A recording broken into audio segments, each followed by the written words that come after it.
I help people sometimes with their dissertation, just putting some shape in it, and lets me find out things I don't know about. One of our radiographers looked at doing CTPAs on pregnant women in casualty and whether the guidelines were being followed or not, which led her into looking at doses and national guidelines and patients' feelings and stuff like that. It's such an important piece of work, and it's really changed practice at our trust. And that was just her top-up MSc dissertation from her CT course.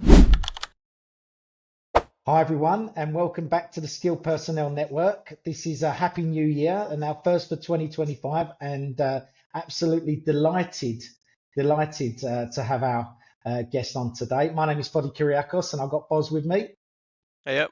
And so pleased and delighted, Carolyn, because we've been threatening this for a while now. Absolutely delighted to have you on. Please introduce yourself. Hi, I'm really delighted to be on as well, and Happy New Year to everybody. My name is Carolyn Costigan, and I am a diagnostic radiographer by background. I'm currently working in Nottingham as a clinical academic radiographer. Fantastic, thank you. Well, welcome, Carolyn. As I say, we've known each other for quite a while now, and I think one of the things for me when I started the podcast was absolutely, and particularly the CrossRoADS series, was absolutely to showcase the career journey of radiographers like you. But as we know, you don't just morph into this position. There's a background behind everything, and I'm really interested and intrigued to go back to your roots before you become a radiographer. Perhaps you can tell us that bit, and then let us know how you got into radiography. Were you a family of medics and healthcare people? So let's start back at the beginning. So I'm not from a family of medics. In fact, I'm one of those first in family to go to university people. Well, my older brother was, but my parents didn't go on to third level education. So not a medical background, looked at a variety of careers when I was in school. And actually I wanted to do law. I had a place to do law in Trinity College Dublin, but I was a bit young at the time, finished school at 17 and got an offer to do radiography. And I thought, well, I could do it for a year and see if I like it. So it was a stumble in, really. I had done some work experience in a local hospital, and then I worked in London the summer I finished school and went to Guy's and St. Thomas's for some work experience. I met some really enthusiastic radiographers and radiologists, and really made me think this is something I want to do. Started radiography in Dublin then that autumn. Met such a nice bunch of people. There was only 10 of us in my year. It was quite a small school of radiography, affiliated to the College of Radiographers in London. That was our qualification, which was a diploma at the time. Lovely bunch of people. I'm still very close to them. We still meet up, even though we're all over the world. So yeah, I did that. And it was a 2.5-year diploma at the time. And then went to work in America for a year and came back and worked in Dublin then for about 10 years, just doing all kinds of specialties, getting really good experience in a busy, very busy Dublin hospital. That's interesting that you said you went to work in America. Did you work as a radiographer or X-ray tech, as they call it there? Yeah, I mean, there's something called a J1, which a lot of Irish students use, which is a visa when you go and work in America for a year if you're a student, or the year that you finish. So because radiography had very short holidays, I always felt I'd missed out on my kind of summers in America. So the year I graduated, 3 of us went to America with the intention of just traveling around and working in, a restaurant or something. And we ended up working in a beachside clinic in Virginia as an X-ray tech, but sort of general purpose, bit of everything, which was an amazing experience for, we did 4 months over the summer doing that, which was just so much fun. Sounds amazing. Love, best of America, amazing healthcare, but also having experience of closing the door on people who didn't have health insurance, which really makes you come back and appreciate the NHS. So it was a really good experience. I really recommend people working in other healthcare systems just to see the best and worst of what they have and compare it to the NHS. It's definitely something that's worth doing. I know a few of my cohorts went to do Work the World towards during their final year. Yeah. And some of the stories and experiences they came back really made them change their practice and their outlook on how lucky we are in England with the NHS, despite all its issues. Yeah, I mean, just it makes you feel very socialist just to close the door on somebody without money and say, go find a public clinic. It's contrary to everything that we work with. But yet you see what spending a lot of money on healthcare looks like, and it looks amazing. Yeah. So that's also interesting. It's two sides of the same coin, really. I went to Chicago about 10 years ago to a conference, and while I was there, I took the opportunity to visit University of Chicago Medical Center MRI research, which I'm very interested in, and just looked at essentially their research governance around imaging. And surprisingly, they were having the same issues with many of the same trials that we were having in the UK. It's just really interesting to see a completely different setup, a different approach to healthcare and research. But a lot of the trials we do are international, and we have the same issues around imaging and standard of care and transfer of images and that. So it's just, taking that opportunity, and they were so welcoming. I just emailed them and said, I like the I've been using some of your policies and procedures to look at. So any chance I could come for a visit? And they just blocked out a whole day and gave me the big tour. It was amazing. Fantastic. Wow. And I mean, aside from the clinical aspects of it, Caroline, as you said, you may have gone there and traveled and worked in a restaurant or something like that. Yeah. But actually, aside from the clinical aspects, I mean, traveling always matures you in different ways, isn't it? Just in terms of seeing other walks of life and so on. And obviously, the US will be very Western world, but I remember my travels through Southeast Asia, and it was, as a young lad, and it was very eye-opening and shaped me for the rest of my career. So how did so Caroline, you went back to Dublin, you worked for 10 years, and you found your way back to the UK. How did that happen? Yeah, I decided, because I just had a diploma and the new degree radiographers were coming through a few years later, and I had the opportunity to work on one of the first public MRI scanners in Ireland, I decided to do an MSc, both to kind of up my qualifications and learn more about this exciting new world of MRI. I sound very old, don't I? So I started an MSc in Lancaster, which was divided between Lancaster and London for blocks of lecturing. And so I started that while I was still living in Dublin. Met a man who got a job in Nottingham, so I ended up moving in the middle of the MSc to work at Nottingham University Hospitals, where I still am employed. Worked in Sheffield actually for a bit first, and then worked in Nottingham. So moved for family reasons, but really career opportunities was great, because came to Nottingham, which of course is, we consider the home of MRI. So managed to get a job in the huge MRI department here. After working in Sheffield first, and so I've been doing MRI only since then. It's funny. You say you moved for one thing, but it turned out that career opportunities arose. That is such a common thing that I've found talking to loads of different radiographers who have moved all over the country, all over the world, that they move for a practical reason, but then fate, or whatever you want to call it, has opened up the doors that they actually wanted to open in front of them. Yeah, I mean, it's true. And I mentor a lot of people now as part of my clinical academic role. And people say, oh, I was thinking of doing, whatever postgrad, but, I might get married next year, or I'm thinking of moving house, so I think I'll wait. And I'm going, I did my MSc, I started it, I got married, I moved country, I had 3 children while I was doing it. So it took me 4.5 years to get my master's, with 2 bouts of maternity leave in the middle. But, I always say a year from now, you'll be glad you started today. So, just crack on with it. Absolutely. Just grab the opportunity and yeah, make it work. Yeah. You'll eventually get, nobody says you have to do something a certain amount of time. Well, there is probably a certain amount of time, but just crack on with it. There's never a perfect time to do anything. So no. I think just start it. It's great having our soundbite, Foddy. Yeah, absolutely. Well, what's great about having this 2 radiographers on with me at the moment is there's an eclectic mix of clinical skills. I mean, Boz is a great example of like a general X-ray specialist from an advanced practice perspective. But Caroline, I think about MRI. I mean, I think that generally once you move into MR, you tend to stay in it, and then obviously you've taken a segue from the clinical aspect into research, and as you say, Nottingham for me is and always has been, as I've known it, an epicenter for MRI of all different walks. Call it clinical, call it private, or call it research. So how did that move come about? So did you?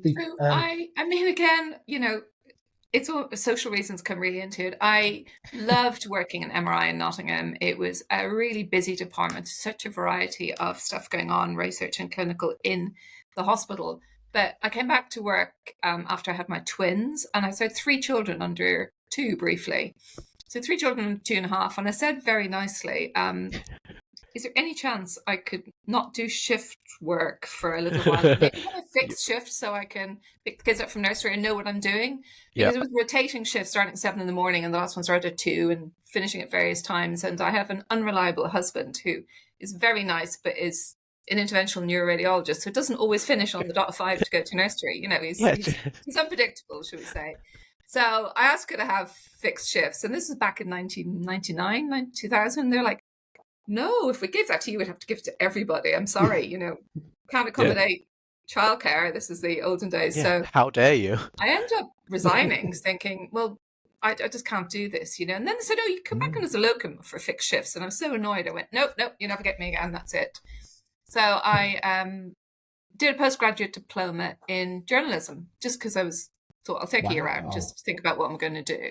And then I got quite interested in, you know, tech and computers and stuff like that in the middle of it. So a job came up in the Sir Peter Mansfield's Imaging Centre for MRI research radiographer, lead research radiographer, and thought, perfect, you know.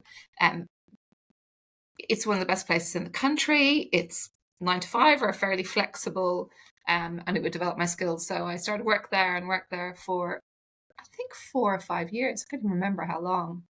And really enjoyed the work, did lots of research, kind of put the radiographer perspective into the physics people, because they're very good at physics, but they kind of just needed some people skills. And, you know, it was good. I learned a lot and they learned a lot. And interestingly, I was safety lead because physicists have such a different kind of perspective on safety. It was really nice to feel I could contribute something there.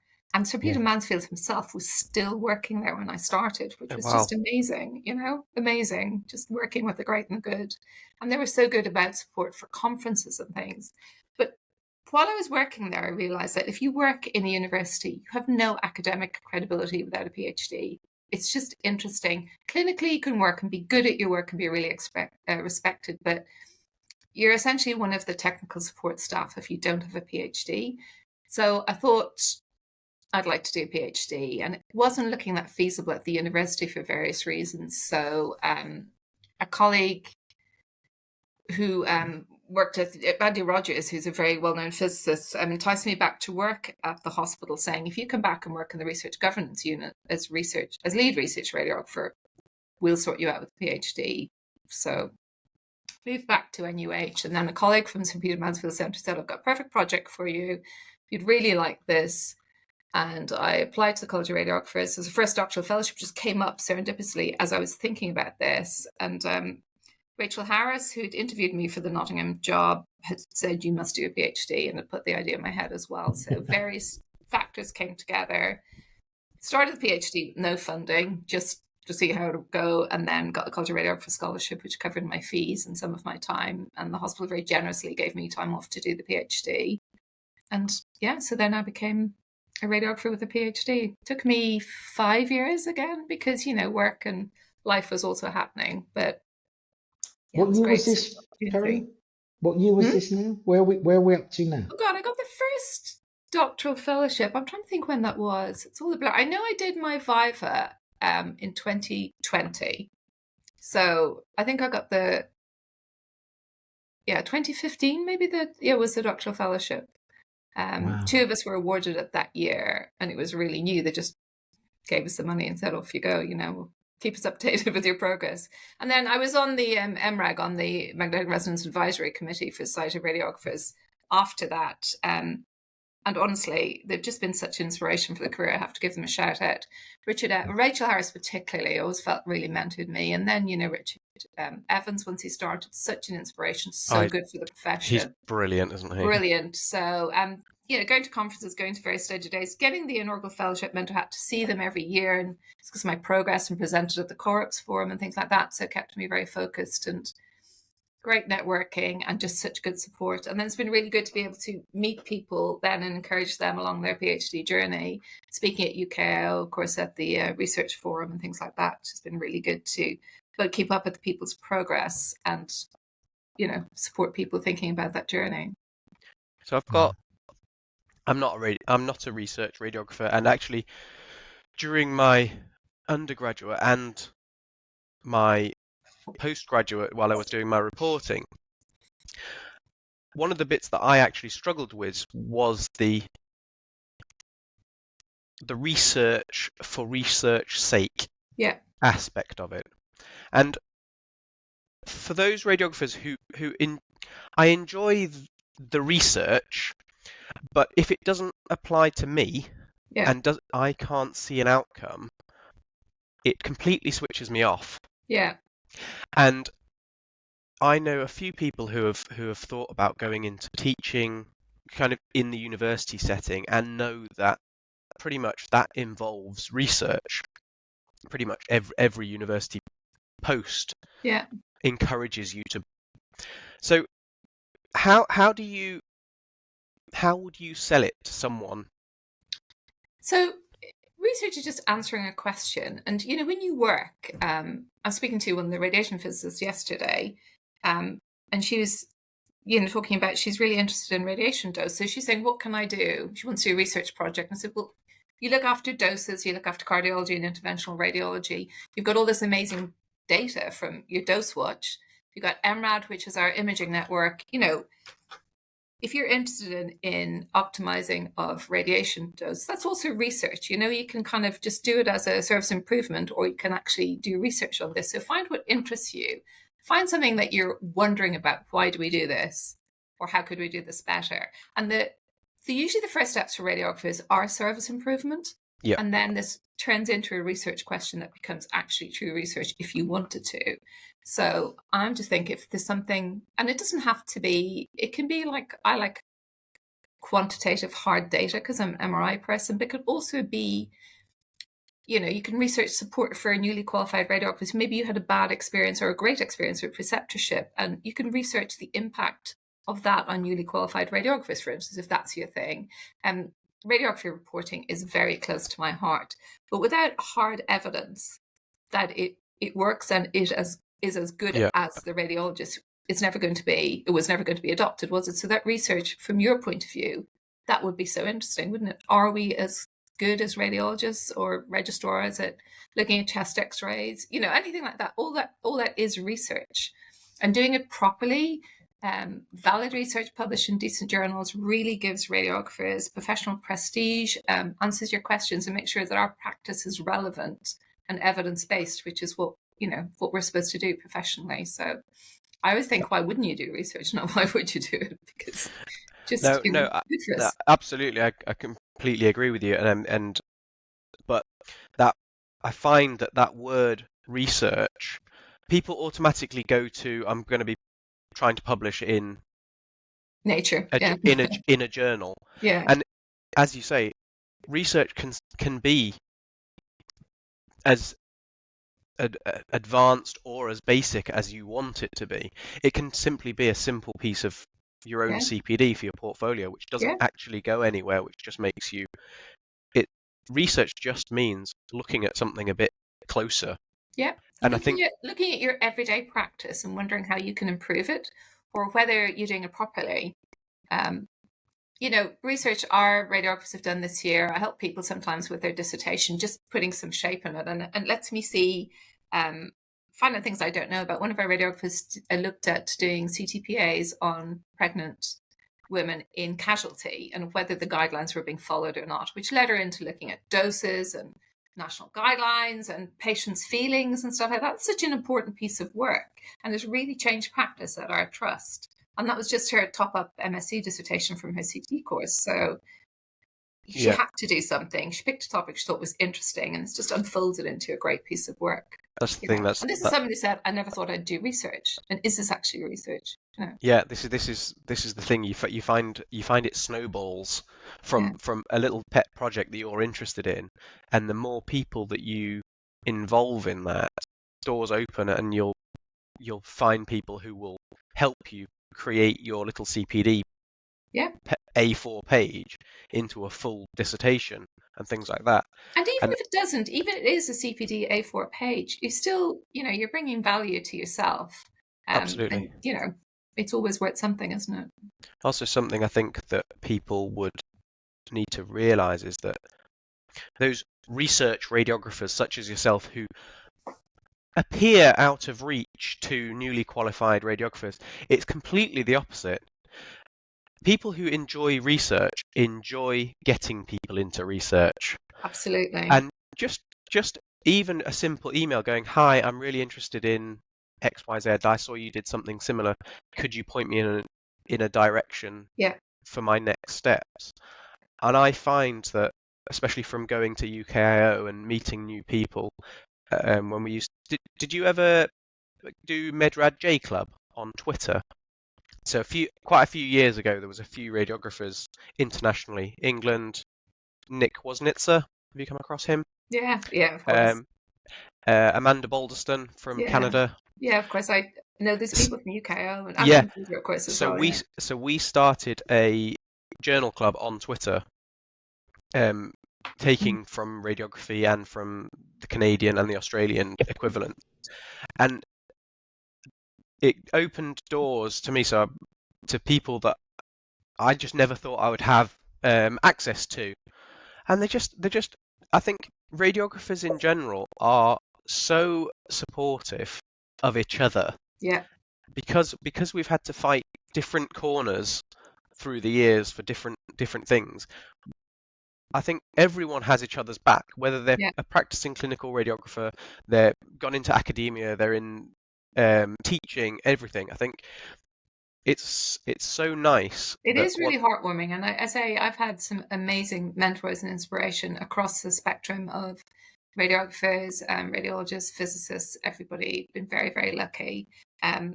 My PhD supervisor, one of them was a physicist called Professor Paul Morgan, who's an MRI physicist here. When I started work as a really baby radiographer here in Nottingham, he was doing his PhD, and I remember doing a lot of the scanning for it because I found it very interesting. So it just shows you how your contacts unfold along your life. And then when I came back looking for a supervisor, he was just jumped in straight away and was an amazing supervisor for me. And I send people along to him now and I say, you need a mentor, you need some advice. Paul Morgan would be great. So, it does. One of the things, working with supportive people, for instance, with reporting, having a good network of radiologists who are supportive of your work is really important as well. Yeah, very, very much so. I've come across both sides of that spectrum. Of course, yeah. And the difference in how it makes you feel when you're reporting, if you know the person you're going to ask a question to is going to almost belittle your practice, you end up not going to them and waiting to speak to someone who is supportive. Sure. And I think we have turned a little bit of a corner in that regard, where there is more acceptance. I would say what I really found pre and post PhD, you slog along and you do it, and it's a sense of achievement, and you think, well, I've done this body of work and I'm finished. Well, the intangibles is the first time I went to a conference after my PhD, an international conference. I put my hand up and asked a question. And it wasn't a radiography conference. It was a real mix, a lot of the great and the good of America and professors and stuff. And they're not shy to ask a question. I suddenly thought, it's given me a voice. It's given me a professional voice to have the confidence to feel that my question is as relevant as anybody else. When I go to board level meetings at the trust here, just having doctor in front of your name. I always say I'm a practicing clinical radiographer. That's what I do. But having that professional background and the qualification really makes you able to speak up and not be intimidated by people who are qualified differently to you or more senior to you, which is amazing. And so being good at reporting and having your reporting qualification, obviously you're going to pick people who, are supportive, but also gives you a voice, doesn't it? Yeah. A very good friend of mine, I think you know him, Carolyn, Marios Yannakas, is down in Institute of Neurology. We've had this discussion many times about the what Boz alluded to earlier about the research that's in general radiography practice and then that next level. I'm very, very keen to understand from your perspective what you think the future would look like in developing and how radiographers would develop into actually principal investigators and chief investigators of research, and whether or not you've seen a lot of that from other allied health professionals, what we can learn.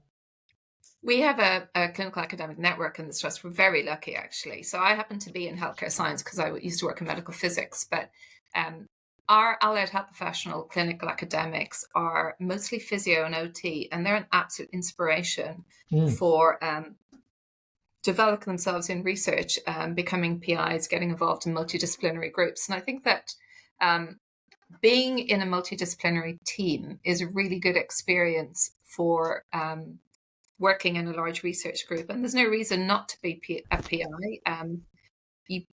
It's good to have a PhD. You don't need to have any other qualifications to be PI, really, and you don't have to have a PhD. But I have been PI for a national trial locally in the last couple of years, so the AI trial from guys from King's, the MIDI study. And so I did the PI training, which is offered in every trust and by your local regional study support centres. So did PI training to understand the legal implications. I'd run obviously my own trial for my PhD, even though technically your supervisor is always the PI for that, and had been involved in some research studies, and I understand research governance. So I had the confidence to become PI for that. Being PI for your own study that you've kind of devised and brought along, it's a big deal and quite intimidating. And really, the key is getting funding for it. So I'm on a couple of the NIHR panels, the Research for Patient Benefit, one for underrepresented specialities, which is AHPs essentially in healthcare scientists. I've just been on the last award funding board for that. It was so interesting to see not that many radiographers applying, but these are radiographers who will be PIs of their own large studies. So there is funding out there to encourage this. So I think it is opening up. And there are some people whose job is just to get people like us underrepresented as PIs and running large trials, to give them support to bring along. And they suggest having a co-PI of somebody with a lot of experience. So if I want to be PI in a RFPB trial, I would probably ask, one of the professors here that I work with closely to be my co-PI or be my support, just to have that kind of gravitas and support for your first go at it, really. So, yeah, I mean, I think it's slowly changing. Our other AHP colleagues, we have a lot to learn from, particularly, as I said, the physios and OTs that I work with are probably ahead of us on that curve, but, we learn a lot from each other.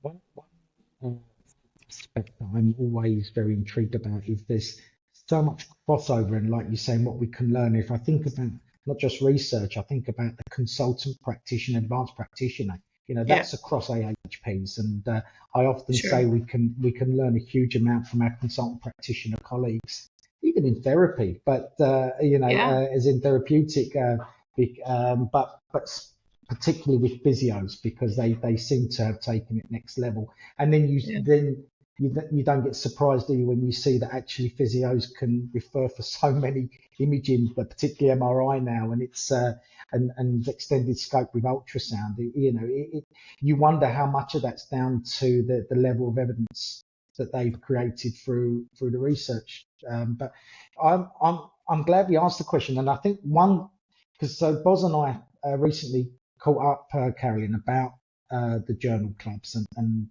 it made me think around, how early in a radiographer's career do you think they would transition? Do you think, I think the stigma is changing now, but generally there used to be this viewpoint that radiographers would need to spend 5 years as a clinical before they move into a modality or into reporting. Generally now, I think it depends. It can depend sometimes on aptitude. But what's your take on that in terms of research? How is there a right time, a wrong time? I would kind of turn that around and say, I think it's really important to keep up your clinical practice if you can, to stay relevant and current. And also, even if I do very little clinical, but I do some clinical every week. And that keeps me not just in touch with kind of the changes in imaging, but also in the new stuff coming through. seeing what newly qualified people are doing. We have a lot of international radiographers. I love working with them, getting different perspectives. So I think that if you qualify and go straight into a PhD without doing much clinical work, you could be a very good researcher, but I just think the more clinical you do, the better you are, really. So if you do reporting, it's really important to still work as a clinical radiographer, I think. So you're kind of translating forward and back, Yeah. and you're really good support to your clinical colleagues when you've got that reporting background, because you just, you know what you're looking for, and they know you know what you're looking for. So I think that's really good. So I think it's never too late to go into research or teaching. It's never too early, but I would say try and keep up your clinical relevance as long as you can, because I think that's very important, in my opinion. 100% agree. I find that my contract is I'm mainly reporting, but I do try and get at least 1 day a week clinical, and I find that the weeks that don't manage to get a clinical thing, the staff kind of go, oh, where were you? I had something I really wanted to speak to you about, wanted to show you, and I really enjoy, as you said, working with people who are qualified many years more than me and newly qualified. We've got students, we've got apprentices, and I think if you've got an area of expertise, you add something to their practice. People never stop learning. Just because you've qualified doesn't mean you know everything. Quite the opposite.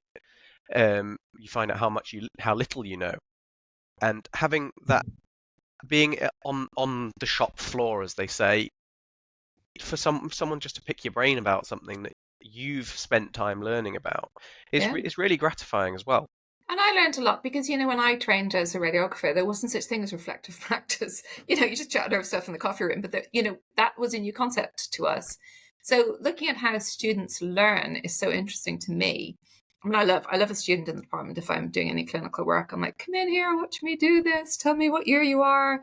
Ask me a question. I love people asking me questions. I love to think what's going through their head. They're standing around awkwardly in MRI because I can't do that much, especially first and second year. What's going through your head? What do you not know?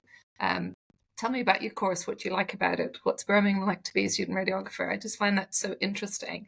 And you're very fresh, because I don't know, if I was doing a grind of like 3 or 4 12-hour days a week, I wouldn't be as enthusiastic as I am from my clinical bit, because I'm not Kitty Clark. I just turn up going, woo, here I am, I'm not going to be stressed about wondering whether I'm going to get my lunch break or whether I'm going to finish at 10 o'clock or whatever. When you do a short amount of it, you are, I think, fresh and keen, which is good. And one of the things that in that case, Carolyn, because I think you raise a good point about maintaining that clinical aspect, if someone can. Experience that I've learned speaking to radiographers, probably 1+ years through to maybe then looking at what they're going to do next in their crossroads of their career. One of the things I would ask is, how would you advise, because one of the challenges around that period of someone's practice is maintaining that level of research that they may have done as a student, and not losing that appetite for continuing to want to develop their aspect of their radiography career. What can we do differently, do you think, as a profession that can really, I mean, I'm working on projects, and Boz and I are working on projects with the Skilled Personnel Network, but to try and maintain that level of things with journal clubs and special interest groups. From your perspective, what would you say we need to do better, or we could be doing more of? I think what I really like as a researcher is I can access really good quality CPD online when I need it. Not necessarily pre-recorded, because that can be a little bit dull, but just getting onto a good webinar for an hour in my lunch break or in the evening where it's interactive, I'm learning something. I think that to keep people interested in CPD, we need to tailor the offerings. We need to have a kind of range of things available, what people are interested in. And I think that relevant CPD is really good, and get the idea from the minute you qualify that this is really important. It's not a tick box. It's find what's interesting to you and use that for your CPD, find like-minded people, and from that things develop. So I think that that's very important. Yeah, CPD is still, as you see newly qualified people who have just come out of their undergraduate, and you start mentioning CPD, and they kind of go, no, no, I don't want to. Yeah, And I think that, as you say, the relevancy, that there's so many different types of learners. The having a webinar is great for some people, yeah, whereas, as you said, the pre-recorded things are not for you as yeah, such. But there are people who would prefer to just to pop something yeah. in their ears and listen Of to it. course, yeah, yeah, And I think that having that broad range of CPD opportunities, it doesn't you don't necessarily have to go out and beat yourself and try and find something for CPD. Just listening to something is CPD. yeah. I really encourage, which is not really. I was a very normal thing when I was a clinical radiographer, is to go and sit in on a reporting session and learn. So I like fetal radiography, and I go and watch some reports, the scans that I do, and that makes you a better radiographer. So that's CPD.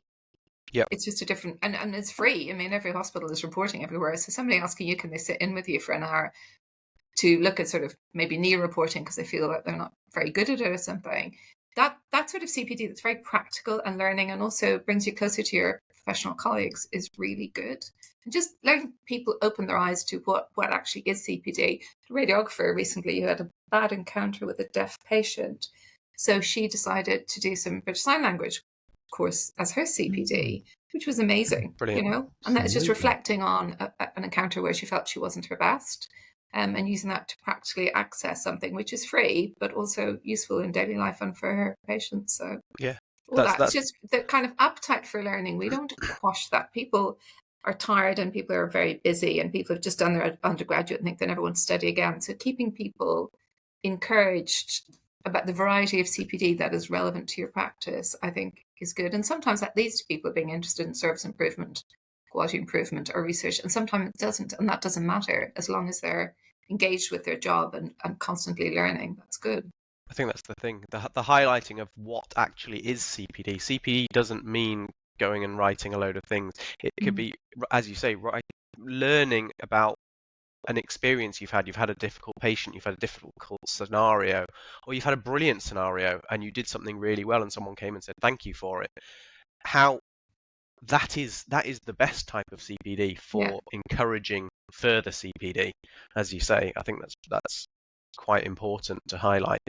Yeah. It's variety as well. I mean, the CPD, I mean, you've got all different types of environments, which if it's made open to people, to encourage them to attend and to make it available and as accessible as possible, and to encourage it, you realise that actually things like special interest groups generally will and some of the lectures will satisfy the clinical aspect of learning.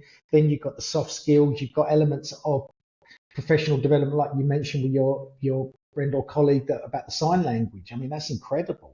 And I think part of collaboration, whether that's Carolyn, working with universities, working with industry, to really encourage creating more access for good CPD. I think that Absolutely. and then educating radiology leadership, as in the managers who are on the coalface that are getting it from all angles, and the challenges come through, to actually support them to go, do you know what, actually, it may be tough in the first instance to let this person on leave or this person for some study leave, but actually, do you know what, you're going to benefit from it so much down the line. I know many people listening to this will preach to the converted, but actually what we want to try and do is encourage as many radiographers from as early on as in their career to be thinking like this, because the eventualities, they will become our leaders of the future, won't they? Completely agreed. And one thing, a piece of work I did last year with some of the other clinical academics of the trust is I wrote a manager's guide to managing clinical academic and research active staff. It was supposed to be like a 10-point thing for managers about, and our trust is really big on recruitment and retention, and just showing that a little bit of short-term pain for letting people to kind of backfill people or letting people go and do. We have a program called Step Into Research, for instance, which is one day a month for 6 months to help people decide what kind of research career they might want. And that's open to all the non-medical staff in the hospital, basically. Wow. And a lot about it is educating managers, helping them plan, thinking about fragile services, thinking about backfill, looking at, they have personal HR issues. We had HR person on the group as well, people think you can't have a secondment for longer than 2 years. What are the legal implications of that? So just providing actual practical support so managers understand how to manage clinical academics, or even just letting people go for CPD and showing them the benefits of it and what we expect as a trust from them. That kind of practical guidance as a clinical academic is as useful as me mentoring, a single person, I think. And we've all worked as managers in the group as well. So I think that we're experienced researchers and clinical academics, but everybody's had a management role, so we understand it from both sides, We'll have to turn that into a webinar. We'll have to turn that into a masterclass, because Carolyn, that sort of thing would be, dissemination. One thing you alluded to earlier, which is key, and as far as I hope you don't mind me saying, you've always been amazing for this, is your door's always open. I can't imagine probably a time where if someone, like you said, approached you on something, other than the fact of whether you've got something on at that time, you will find time to, whether that's then or somewhere at a point. When I say we don't take advantage of it, what we don't do is we don't take advantage of the reciprocal nature of it. So what ends up happening is, by its very course, probably, you might find that it's the same people go to every now and then. Yeah. It's the same people you see. But actually, if we encourage the reciprocation of it, I'd say there's very few people that would have their door closed in our profession. I've had some amazing mentors. As I said, Kath Halliday, president of the RCR, is both a friend and a mentor. Avril Drummond, who's amazing, Professor Avril Drummond, she's a senior OT who's been president of the Stroke Forum in the UK. She's international. She came around kind of the day before my PhD and said, "I know you don't want this, but I'm going to do Practice Viva with you right now." People who are so busy and have international roles have time and are usually very kind if you ask them, which is why I really try when some emails going, somebody's given me your name and I'm really struggling with my dissertation, and is there any chance you could just have a look at this or help me with this? Go, yeah, well, people help me, I'll help you.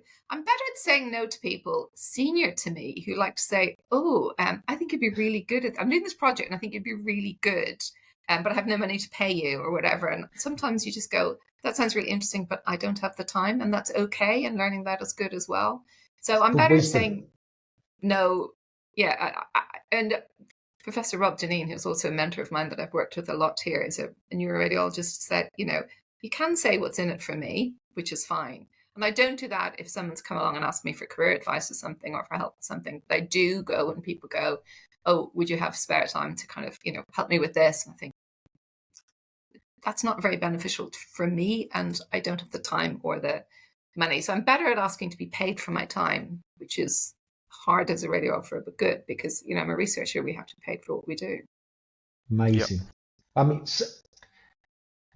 what you've just described is wisdom and experience, Carolyn, and I think from that, it kind of says to me, when you say no and say what's in it for me, it's come from a position of understanding different scenarios and being in those scenarios and having said yes to people that you would otherwise say no to in the past, and seeing where that sometimes goes. What it does tell me though is that you will assess every situation, and that's the key thing. And I actually am a massive advocate of cheerleading and championing each other in such a way that this describes that it will come back, and providing we all practice in that camp, we're gonna, we'll thrive as a profession, because we work so well as a team in general in the general day. Completely. Teamwork, every day in radiography, you're on the clinical workforce, it's all about teamwork and supporting each other and keeping an eye on people's workload and breaks and what time people are going to finish, and managing all that and seeing if your colleagues are struggling with anything. And that translates into career as well. It's like giving each other a leg up all the time. I'm very pro radiography career, as you know. And my door is always open for people, even though technically it's not my job, but really, really happy to do that for people who will make an effort. And I'm very grateful for people who've had the time for me to encourage me, because, you know, I don't have an undergraduate degree. And some people, you know, I'm now teaching on a top-up BSc, MSc course for people who don't have undergraduate degrees, who work as research practitioners at the Trust. And I think that's really important, to get people qualified and move them up who have a lot of experience but don't have that background. So that kind of project I said yes to straight away, because that's dear to my heart. Yeah, wow. I mean, I have to ask you this, even though I think Boz, and I certainly have heard Nick mention this in the past, that MRI is a dark art. But one of the things I'm Don't know what you're talking if about. we, as this is your forum, Carolyn, one of the things I'd like to give you is an opportunity to say where we go. I mean, because obviously now we're not just at 7T technology. Now have we got a 12T? We're getting one in Nottingham very soon, which is, I think it's 11.3. I always forget how they move up. It's mathematical, isn't it? But yeah, 11 or 12 something. Yeah, we're getting one. Very Pixies exciting. And black magic.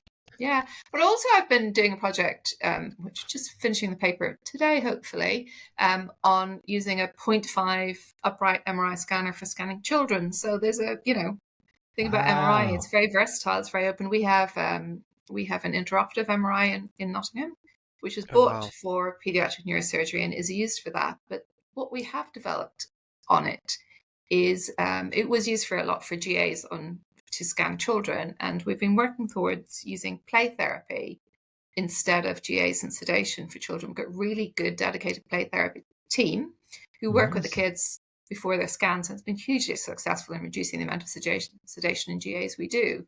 So Brilliant. Around our really high-tech stuff, we're doing a lot of software research and development as well to benefit the patient. So as well as super interesting tiny little pictures you can get of somebody's hippocampus or something on a 12T, we're looking at the patient experience and also saving money for the trust by not spending a fortune on daycare GAs. So research is going in every direction. AI is so important and is used every day in what we do now.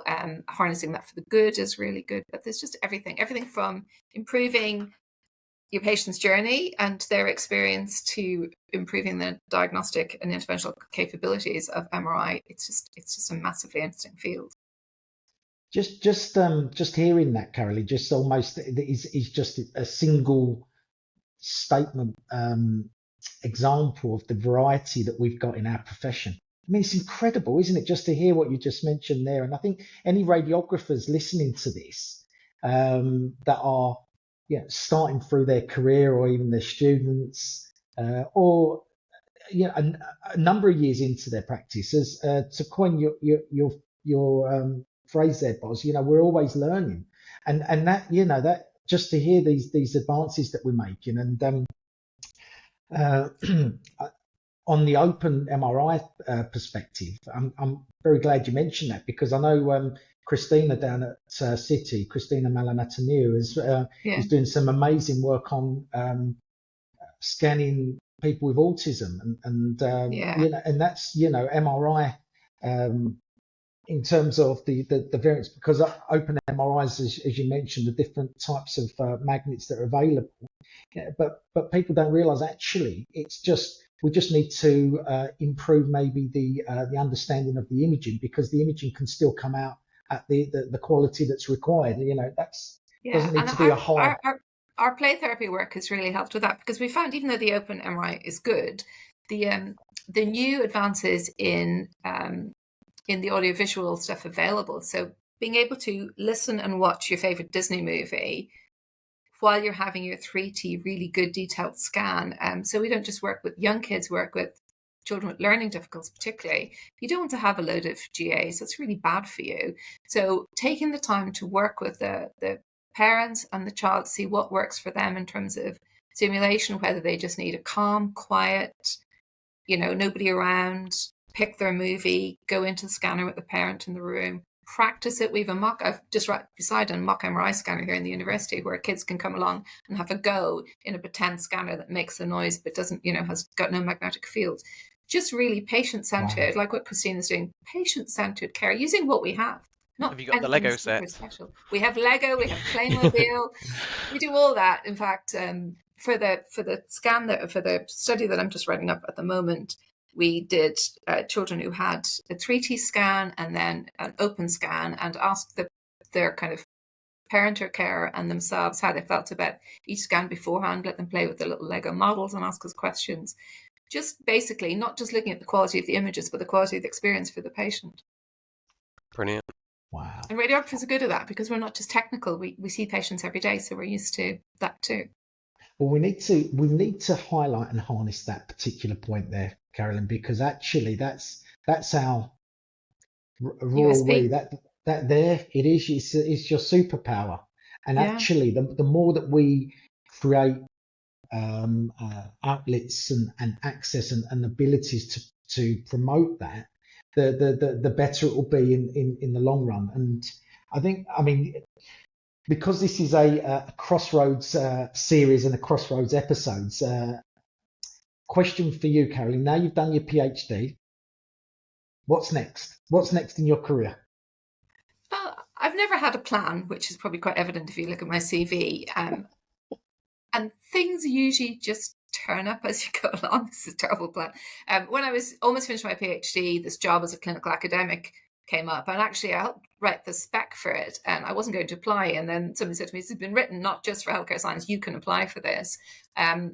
I applied for a postdoctoral gold fellowship after my PhD as well, which gave me 1 day a week to work on an individual project, which turned into this heads-up project about the open scanning. So I just take the opportunities as they come along. I love my job at the moment. I'm research lead for a family health division, which is maternity and pediatrics at the Trust. I do that 1 day a week, and I really like that. So that job just came up last year, and it's always been held by a medic, by a consultant. And when I saw the job advertised, I went to speak to the head of RNI and said, "Is this just for medics? Do you want just a doctor for this?" And they went, "Well, we prefer a consultant, but you could apply." And fine, I took that as yes, do apply. And so I job share that with a pediatric intensive care consultant, and we've got very complementary skills. I've got a lot of research governance background. She's got on the ground pediatric research. I've done a lot of maternity research and fetal research. So just to be brave and apply for things that might not necessarily look like your profile. And I do have a saying, which is probably not a good one. It's like, what's the worst that can happen? Well, that's the thing. Back. What's the worst thing they can say is no. The worst thing to say no. And it's hard to take that because you take that very personally. I've been turned down for things that I thought I was perfect for, and then a year later either reapplied or found a better thing. So just having that resilience and accepting that things don't always work out for you is just, so things turn up. I'm very comfortable in what I'm doing at the moment. Had my big publication of my PhD just came out before Christmas, which was a huge achievement. And we're still working on the next direction from that, which I think we've got another study we're going to be working on this year, applying for a big grant for the next part of my PhD work, which is probably what is next for me. But I enjoy my current roles as well. And I don't work full time. I just, I feel I slogged my whole way through my career. I did my PhD as my kids were doing their A-levels and starting university. So I'm not full time, and I really enjoy my day off as well. So that's good too. I like the work-life balance. You've earned your stripes for sure, Carolyn. And honestly, I think my take on this now in terms of a way forward is to just continuously. I mean, I know LinkedIn is an incredible source of social media now. X is still doing its thing. I still don't like calling it that. I mean, either. I find it a bit toxic, so I'm kind of a bit love-hate with it. But I love LinkedIn. Yeah, me too. And we've got we're creating obviously the Skilled Personnel Network, which is just for radiographers. And I think from my perspective, if we can continue to promote different career opportunities and actually highlight the fact that Carolyn, in very much your door is always open. Absolutely. Yeah, because otherwise, because we are sensible in how we use other people's time because of how we know how precious people's time are, and I think that's the thing, and I guess most people at least should know that the levels, but breaking boundaries in terms of what's the worst that can happen? They can, as Yeah. you say, Boston, say no. We should really encourage that, because that's where the barriers get broken down. Otherwise, we just continue to it's a consultant, isn't it? A dean position. I remember someone I know well, and she probably wouldn't like me to mention it to bring up, but who went to applied and was successful in a deanery role up in Yorkshire, and people were like, well, how can a radiographer get that position? Well, why not? Yeah, exactly. I love when people come to me and say, oh, hi, can I ask you, I'm thinking about doing a PhD, and I have to stop myself jumping on top of them. Oh my God, you need to do, So Janice St. John Matthews, who is very high up now in national AHP leadership, I can remember the first conversation I had with her when she said, I'm thinking of doing a PhD. Okay, oh, absolutely, you'd be perfect. And I feel so proud of her, because she's got an incredible career. But that first time when she just came up to me at I think it was a College of Radiographers event, and went, oh, I haven't met you before, but introduce yourself and just have that conversation. It was just amazing, Oh, that's absolutely amazing. I'm pretty much done out of my questions, but Boz, before I sort of bring you in, I just I guess one question I wanted to ask you, Carolyn, is what's in your sort of eyes now, what final piece of advice would you give a radiographer who's just starting out in their career in terms of what they can do? And you can be biased from a research perspective and from an MR perspective if you want as well. I could be biased from a research perspective. What I would really say, I've so many of my close friends are radiographers, and so many people have followed different paths, is just find out what interests you and get good at that and follow it. We had a nun who was head of our School of Radiography in Ireland, believe it or not, back in the day, a lovely Cork lady, and she used to say her mantra was push yourself forward. So when you go on a placement as a student or you start your first job, have the courage to push yourself forward and say, what can I do? What can I help? What are you doing? Can I do this? Can I do that? And it is really good advice. Find out what interests you and push yourself forward. I can't say it in the kind of Cork accent she did, but it sticks in my head. She was a lady ahead of her time, and she was amazing. And that's it. When you have a little failure of courage, just think, what's the worst thing can happen? Push yourself forward and put your hand up for stuff. I'll help with that. I'm interested in that audit. Can I do this? Just don't be shy. That's amazing. That's brilliant, Carolyn. Boz, I've asked Carolyn so many questions. It's been an amazing podcast. Anything? No, I think that last bit of advice from Carolyn was sums up my mantra as just kind of just try. Yeah. Just try something. You might hate it, but that's also learning. I was going to be an ultrasonographer, and turns out found very dull, which is fine. I tried it. It wasn't for me. Did MRI, liked it. So that's not a waste of a year trying to be an ultrasonographer. That's just, I learned it. That's what I would say. Just try things. The people that fall into different career paths, that I was never going to do that. Just because they tried it and they've met someone like Carolyn who's brings them into their enthusiasm, that can make such a difference.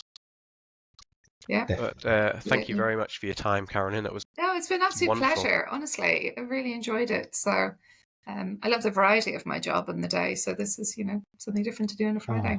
Amazing. Well, Carolyn, there's a question I'm going to ask you. Sometimes people wrote books, but literally you have, if we call that PhD in research, how do people hear, where can people sort of, obviously you've got LinkedIn, haven't you? But other things, you're at Nottingham, how can people find you if they want to reach out to you?